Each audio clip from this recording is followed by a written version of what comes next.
আজকের আমাদের যে ইকোনমিক অ্যাফেয়ার্স কমিটি আর পারচেজ কমিটিতে কতগুলো সিদ্ধান্ত নেওয়া হয়েছে, কতগুলি বিদ্যুৎ উপকেন্দ্র আমরা এসে করেছি, বেশ কয়েকটা বিদ্যুৎ উপকেন্দ্র। আর আপনারা জানেন জেনারেশন যাই হোক, উপকেন্দ্রগুলি যে ফল্টি হয় সিস্টেম ডিস্ট্রিবিউশন একটা মেজর, এবং দেশের প্রত্যন্ত কতগুলি জায়গায় সেটা অ্যাপ্রুভ করেছি।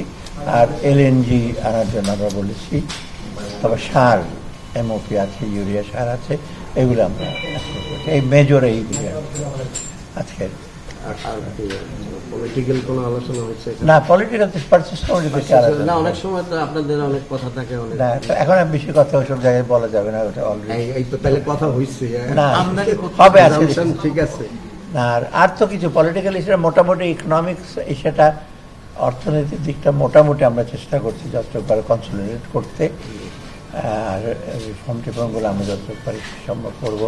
আর একটা জিনিস আমরা দেখলাম না, ট্যাক্সের ব্যাপারে আমরা যতটুকু পারি ইউজ করছি, ট্যাক্স লয়ারদের এখন আমরা ইস্যু দিয়েছি আর কি, তারা ওর জন্য তাড়াতাড়ি করে কারণ অনেক সময় দেখা যায় যারা অনেক লোক আছে ওই ফর্মটা ফিল আপ করতে পারে না, সামান্য ফি নিয়ে যদি করে দেয় তাদের জন্য সুবিধা হবে।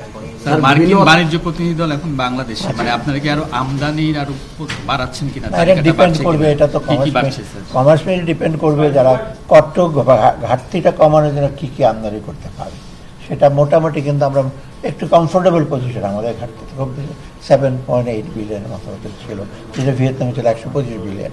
তা আমরা মোটামুটি না, আর কি কি সেটা ইমপ্লিকেশনটা কি হবে সেটা আমরা বসে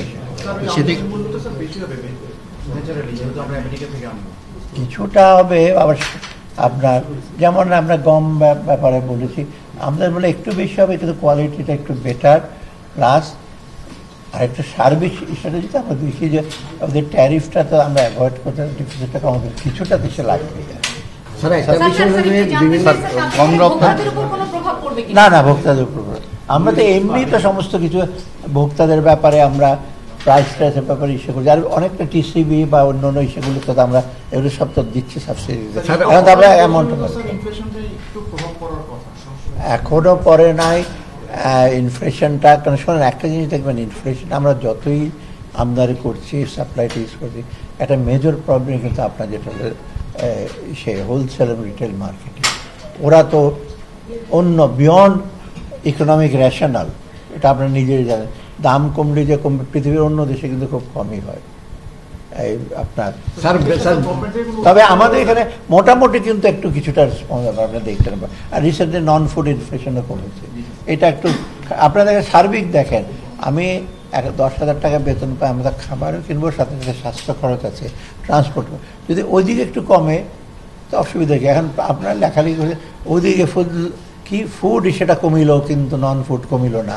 আরে এটা লোকজন ফুডটা খায়, সাথে সাথে আবার বাড়ি ভাড়া দিতে হয় না। রোজকার সাধারণ খাবার এখন হবে অসাধারণ, প্রাণ স্বাদের মশলা, স্বাদ বাড়ায়, ঘ্রাণ ছড়ায়। আপনার সার্বিক একটা বিষয় হলো যে বিভিন্ন সেমিনারে অর্থনীতিবিদরা বলে যাচ্ছেন যে বাংলাদেশে বেকার সংখ্যা এমন ভয়ঙ্কর রূপ ধারণ করেছে যা অর্থনীতিতে বিরাট প্রভাব পড়বে, নেগেটিভ প্রভাব পড়বে। এই ব্যাপারে আপনার না, ওনার যেসব অ্যাডজেক্টিভ বিশেষণ ব্যবহার করেছে ওটার ব্যাপারে, তবে কোয়ান্টিটি ডেফিনেটলি কর্মসংস্থান একটা চ্যালেঞ্জ।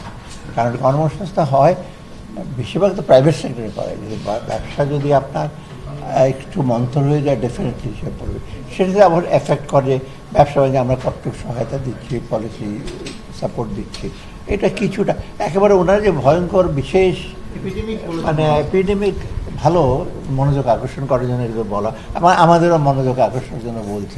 আমরা ব্যবসাটা একেবারে এখন একটু বেটার হয়েছে, মাঝখানে তো আপনি দেখবেন আমাদের ইনডিয়ার ট্যাক্স রেভিনিউ জানুন, একেবারে এখন কিন্তু ট্যাক্স রেভিনিউ স্পিকিং আপনারা খোঁজ নেন। আর এনবিআর যেটা করছে, ট্যাক্স ফাঁকি টাকি দিয়েছে, অনেক কিন্তু উদ্ধার হচ্ছে, এগুলো অনেক ট্যাক্স ফাইল এগুলো এখন উদ্ঘাটন করছে, সেই সময় নজরের পর এসে হতে পারে। এগুলো বিবেচনা নিয়ে কি সরকার কোনো বাড়তি কোনো উদ্যোগ বা কোনো পদক্ষেপ নিচ্ছে? কোনটার জন্য? মানে এই যে এপিডেমিকের কথা বলছে বা না, কর্মসংস্থান ডেফিনেটলি কর্মসংস্থানে আমরা চেষ্টা করছি যে লোকাল প্রজেক্টগুলো যে আছে ওগুলো তাড়াতাড়ি আমরা প্রজেক্ট, যেমন আজকে একটা করা হয়েছে আপনার হবিগঞ্জের, ওখানে যদি আমরা প্রজেক্টটা যেটা দিলাম সেটা ডেফিনেটলি বেশিরভাগই হাইটেক টেকনিক ইউজ করবে না, রাস্তাটাকে আপনার কিছুটা এসে সাবমার্জিবল রাস্তা করবে হবিগঞ্জ এবং দু একটা জায়গায়, তো ওখানে তো আপনার কর্মসংস্থান হতেই হবে। তো ওই রকম কিছুটা আমরা চেষ্টা, আর সাথে সাথে ব্যবসা ওরিয়েন্টেড কর্মসংস্থান সবচেয়ে বেশি দরকার। স্যার এই যে এলএনজি আমদানি হচ্ছে, এটা নাকি সেই আমেরিকা থেকে বা ওই যে পিটার হার্স যেই কোম্পানিতে এখন জব হ্যাঁ। করতেছেন সেখান থেকে 1 লাখ কোটি টাকার নাকি এলএনজি কেনা হচ্ছে শুধু একটা কোম্পানি থেকে? আরে না, আপনি আজকে দেখেন, আমরা তো সব ইন্টারন্যাশনাল প্রাইসগুলো কম্পেয়ার করে দেখি, সেটা এই আমেরিকা হোক, চায়না হোক, বা সৌদি আরবিয়া হোক, কাতার অবশ্য এখন বন্ধ চুপচাপ, অন্যগুলো আমরা করছি, কম্পেয়ার করে করছি, এত সহজ না। আমেরিকা হলে আমরা দিয়ে দেবো, পিটার হাসকে আমরা জানি হতো, পিটার হাসকে কোথায় করে, এর আগে সে ছিল কি জানি, আরে কি জানি মরিয়ার্টি ছিল না, সে তো গার্মেন্ট, আমরা কি গার্মেন্ট ওখানে দিয়ে দিচ্ছে ওর জন্য।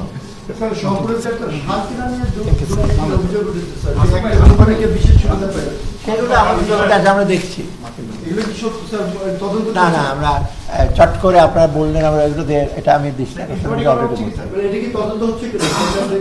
আমি ডিটেল জানি না। সার আনে বেশিরভাগ বিএডিসি, কৃষি মন্ত্রণালয় আর ইন্ডাস্ট্রি, তাই না, শিল্প, ওদের দায়িত্ব, ওই দুই মন্ত্রণালয়কে আমি বলি। স্যার এটা নিম্ন দরদাতাকে দেয়নি, এটা অভিযোগ স্যার। আচ্ছা ঠিক আছে, দেখে কোনটা আপনার যদি ইসে করেন আমি জিজ্ঞেস করি, এটা আইদার শিল্প মন্ত্রণালয় থেকে আনে আর অথবা কৃষি মন্ত্রণালয়, খতিয়ে দেখবেন। হ্যাঁ এটা খতিয়ে দেখবেন।